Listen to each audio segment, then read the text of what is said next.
যে আমি ব্যারিস্টার সুমন, আমি একজন স্বতন্ত্র এমপি হিসাবে আমি তো আমার পতন চাইতে পারি না কারণ ছাড়া, বা আমার বিরুদ্ধে অভিযোগ ছাড়া। এখন সরকার পতন মানে তো আমারও পতন আমি চাই। কোটা আন্দোলন তো কোটা সংস্কারের যে আন্দোলন, এটার জন্য যা যা চেয়েছিলেন সবই দেয়া হয়েছে।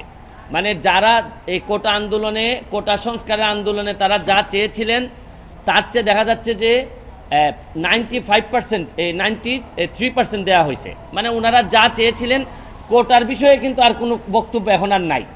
কোটা বিরোধী আন্দোলনের কোনো কথা এখন আর মাঠে নাই। তারপরও মাঠে মানুষ কেন? এবং আপনারা জানেন যে কমিশন অলরেডি এই রংপুরে যাবে, এটার প্রক্রিয়া শুরু হয়েছে। মাননীয় প্রধানমন্ত্রী বলছেন যে এই তদন্ত প্রয়োজনে জাতিসংঘ এসে এটা করুক। যে এখন আপনারা সরকার পতন করবেন, আপনারা মাননীয় প্রধানমন্ত্রীকে কোনোভাবেই দেখতে চান না, তাই এই আন্দোলনে তো আমরা সব একমত না।